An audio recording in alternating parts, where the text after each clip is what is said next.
Hello, salam sejahtera Malaysia. Selamat pagi. Salam sejahtera Malaysia. Selamat pagi. Salam hari Isnin. Okey, tuan-tuan dan puan-puan yang dikasihi sekalian, terima kasih kerana terus bersama dalam channel ini. Sebelum itu, jangan lupa tekan butang subscribe, like dan share. Komen juga video ini. Okey, apa pendapat kamu dengan satu trending yang sekarang menjadi trend di mana-mana media sosial? Semua media sosial sedang bercerita tentang perkara ini, iaitu tentang sumpah laknat.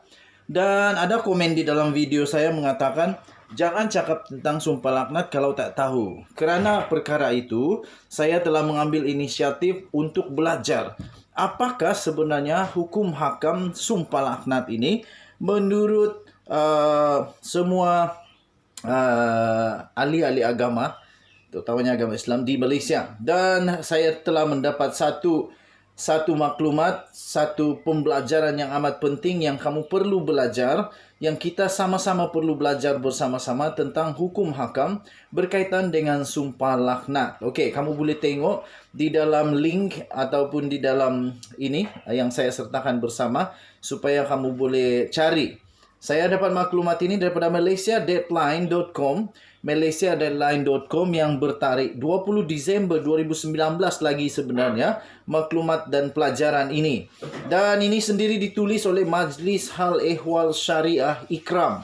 Sekali lagi ditulis oleh Majlis Hal Ehwal Syariah Ikram. Jadi saya fikir maklumat, pelajaran yang telah ditulis ini adalah maklumat yang sahih dan boleh kita ambil sebagai satu pelajaran perbandingan, satu dasar untuk kita belajar tentang hukum hakam berkaitan dengan sumpah laknat. Baik, saya mulakan. Dengan tajuk hukum hakam berkaitan sumpah laknat bertarikh 20 Disember 2019. Sumpah laknat oleh Majlis Hal Ehwal Syariah Ikram. Nombor 1, sumpah laknat, hadis dan kaedah fiqh. Daripada Ibnu Abbas RI, sabda Rasulullah SAW. Dengan terjemahan katanya berbunyi begini.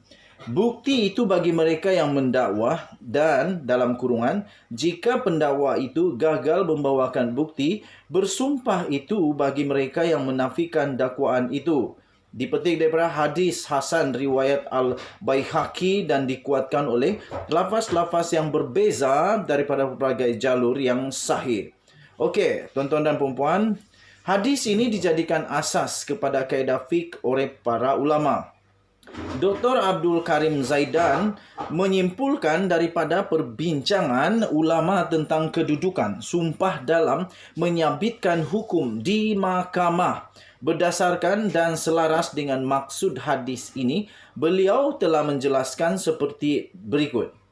Katanya, apabila pendakwa telah menyabitkan dakwaannya dengan pengakuan defendant dengan saksi yang diterima, pengakuan oleh mahkamah dalam kurungan pengakuan oleh mahkamah, ataupun dengan dalil-dalil penyabitan hukum ke atasnya, maka hakim akan memutuskan mengikut dakwaan pendakwa. Jika pendakwa tidak mampu menyabitkan dalam kurungan, barulah hakim akan membenarkan pendakwa meminta lawannya, iaitu si defendant, untuk bersumpah. Kerana meminta sumpah itu adalah hak pendakwa. Jadi meminta sumpah itu adalah hak pendakwa. Lalu apabila pendakwa menuntut sumpah itu, hakim akan meminta defendant untuk bersumpah. Jika defendant bersumpah, hakim akan menarik balik tuduhan ke atasnya, dan jika defendant enggan, hakim akan menghukum ke atas defendant dengan dakwaan pendakwa. Rujuk dalam Nizam Al-Qada fi Al-Syariah Al-Islamiyah halaman 169. Imam Al-Syafi'i pula berpandangan prosedur bersumpah turut digunapakai dalam kes bunuh. Lihat Nizam Al-Qada fi Al-Syariah Al-Islamiyah halaman 169. Penulis telah merujuk kepada kitab Al-Mughni 9/239-239. Tetapi berdasarkan prosedur yang disebutkan di atas. Dalam konteks ini, Akuan bersumpah itu tidak akan mengatasi nilai bahan bukti dan keterangan saksi dalam mahkamah. Sekali lagi, dalam konteks ini, akuan bersumpah itu tidak akan mengatasi nilai bahan bukti dan keterangan saksi dalam mahkamah. Sebaliknya, ia hanya terpakai jika hakim menetapkan bukti atau saksi dikira tiada ataupun tidak mencukupi. Berdasarkan pandangan ini, dapat disimpulkan bahawa bagi kes di mana bukti sudah ada dan diterima oleh mahkamah, maka sumpah itu tidak akan terpakai lagi. Prinsip perundangan bahawa sumpah itu lebih lemah daripada bukti dan keterangan saksi disepakati oleh fiqh Islam dan sistem kehakiman moden. B. Hadis ini bermaksud yang bukti itu lebih diutamakan daripada sumpah. Saya ulang sekali lagi. Hadis ini bermaksud yang bukti itu lebih diutamakan daripada sumpah. Daripada bahagian fiqh kehakiman, hanya hudud zina dalam masalah lian antara suami isteri yang mengutamakan dalam kurungan membolehkan membenarkan sumpah dalam kurungan sekiranya tiada saksi atau bukti daripada kewujudan bukti berkaitan dengan hal ehwal dalaman rumah tangga serta perceraian. C.